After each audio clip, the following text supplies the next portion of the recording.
Nearly 1 in 3 outboard engines diagnosed with catastrophic lower unit failure has nothing wrong with the lower unit. That single misread costs boat owners $1,800 to $3,200 in unnecessary rebuilds.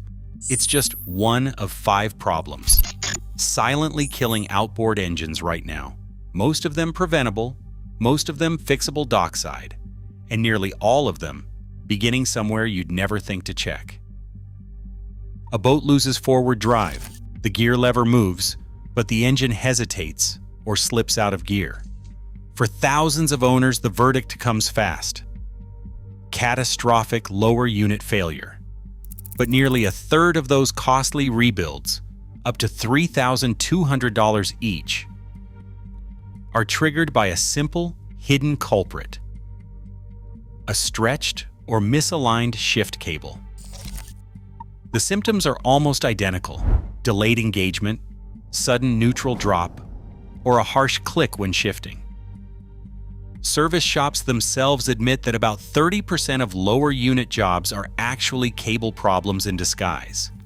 The difference between a $40 cable and a $3,000 teardown often comes down to a 10-minute dockside test. With the right socket, a Mercury 91-12037 or a Sierra 18-9806E, the cable can be pulled and swapped in under 10 minutes on most models. Mercury, Yamaha, and Honda all publish procedures for this, and field reports show the fix takes as little as 9 minutes on a clean Alpha 1 installation. A mechanic secures the boat, disconnects the battery, loosens the shift lever stop, and removes the cable housing clamp. The specialty socket locks onto the cable end, allowing a clean extraction. The new cable slides in, gets adjusted for proper gear engagement, and is torqued to spec. Immediate dockside testing confirms the result: smooth shift, no slip, no drama. Ignoring this check costs boaters millions each year. Dealer bulletins and forum threads are filled with cases where a cable swap solved what looked like a ruined lower unit. The lesson is blunt: if your outboard won't shift cleanly, pull the cable first. It's a fast dockside reality check that could save thousands. No hoist or teardown required. The next problem, however, doesn't wait for a physical breakdown. It strikes inside the engine, where missed oil pressure can destroy everything before you even notice. Oil pressure failures don't give second chances. Two-stroke. Outboards depend on a compact, high-pressure pump and a float sensor to meter oil into the crankcase. When either fails, through a worn pump gear, a clogged passage, or a stuck float, the engine can seize in seconds. A dockside pressure test gives a clear answer. Attach a gauge to the oil injection port, run the engine at 2,500 RPM, and read the pressure. Anything below 5 psi is a red flag. Mercury, Yamaha, and Evinrude all set the minimum at 5 psi for safe operation. Field surveys show that 1 to 5% of two-stroke outboards will suffer a seizure from oil pump or sensor failure, with older models at higher risk. Four-stroke engines aren't immune. Here, a neglected filter is the silent killer. Once a filter exceeds its 100-hour service life, the bypass valve can stick or the filter clogs, causing oil pressure to drop and the engine's pressure switch to shut down the ignition. A 2022 Honda warranty review found that more than 3% of oil pressure repairs traced back to filters run past their limit. The fix is simple. Replace the filter every 90 to 100 hours and check the bypass valve when you do. Sticking to this schedule can cut the risk of catastrophic failure by more than half. For both engine types, using a TCW3 rated oil reduces pump wear and lowers failure rates by about 30% compared to generic blends. Owners who neglect these basics gamble with the entire powerhead. A 5 psi test and a strict filter schedule are the fastest ways to avoid a seized engine, and a repair bill that can dwarf the price of a new outboard. 3 out of 4 outboard engines that stumble misfire, or refuse to start are suffering from a single, overlooked cause: spark plug failure. Industry surveys put the blame on fouled or worn plugs in about 75% of rough-running and no-start cases, making this the most common ignition fault by a wide margin. The fix is often as simple as pulling a plug and looking for the right cues. A healthy plug shows a clean, light gray electrode and a gap between 0.6 and 0.8 millimeters. But when the engine starts to idle rough or stutter under load, a quick inspection tells the story. Carbon fouling leaves a thick, black crust on the tip, sometimes with an oily sheen, a classic sign of incomplete combustion or a rich fuel mix. Rust or reddish-brown deposits, on the other hand, point to water intrusion or long-term corrosion. Either way, the plug is finished. Most manufacturers recommend changing plugs every 80 to 150 hours, closer to 80 for 2 strokes, up to 150 for 4 strokes. Waiting longer risks eroded electrodes and widening gaps, which kill spark strength and waste fuel. A simple gap tool or feeler gauge confirms the measurement. Anything wider than 0.8 millimeters means the plug isn't firing efficiently. Swapping in a fresh set takes minutes and instantly restores clean ignition. If the new plugs foul again quickly, that's a sign the problem runs deeper: fuel, oil, or voltage health. But for most owners, a visual plug check is the fastest, most reliable way to keep the ignition system honest and avoid unnecessary panic about deeper engine trouble. Multimeter reveals more about an outboard's fate than any warning buzzer. Start with the battery at rest. Anything under 12 volts means the battery is already on borrowed time. With the engine running at 2,500 RPM, the reading should climb to at least 13.5 volts and hold steady up to 14.8 volts. This is the charging sweet spot.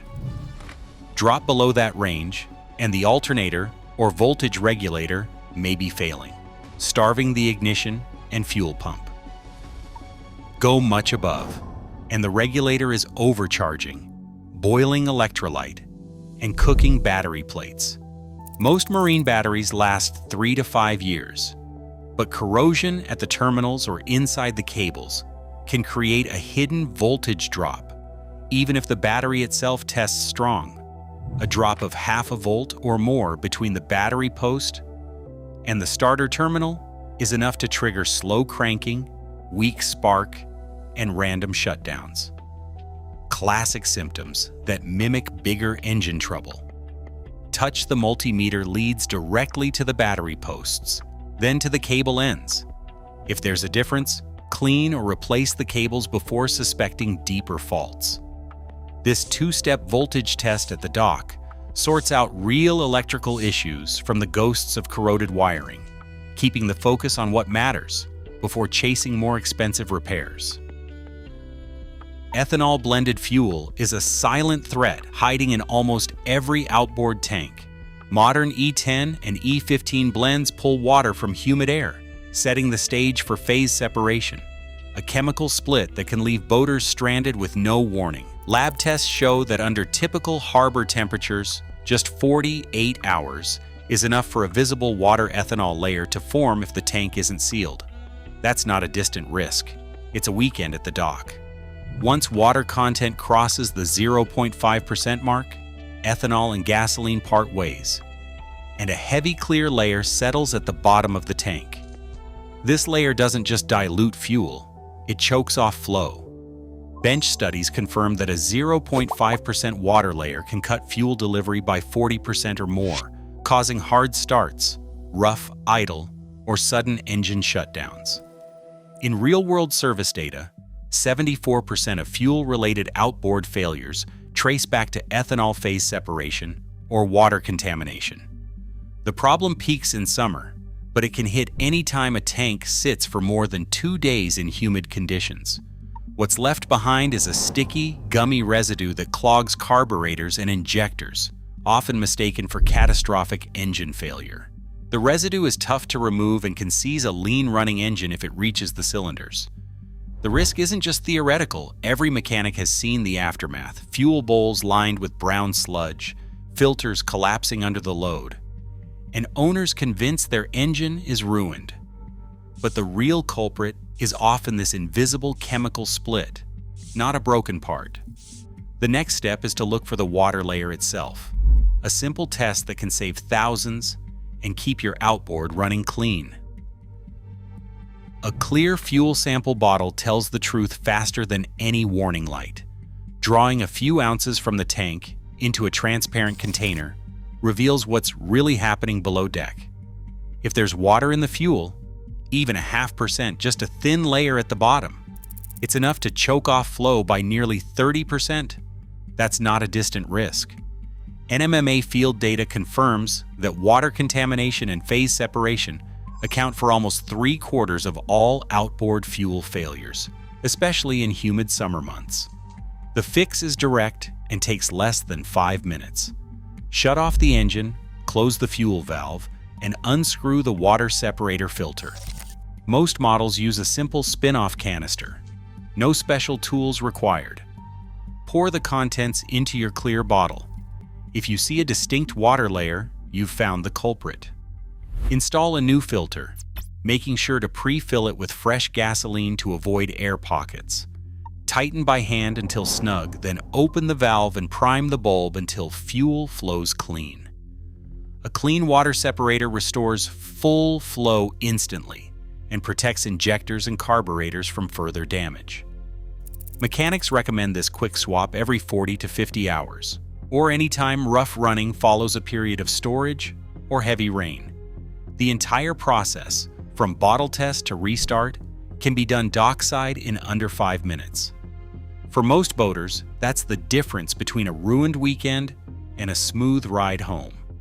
Ignoring the water check leaves engines vulnerable to silent, preventable failure, the kind that masquerades as a dead battery or a blown power head, but is often solved with a $20 filter and a clear bottle.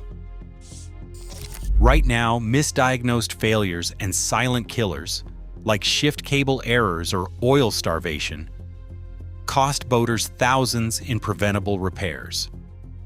With spark plugs behind 75% of no-starts and fuel contamination rising, vigilance is not optional. Every overlooked detail risks an engine. On the water, knowledge is your only insurance. Stay alert.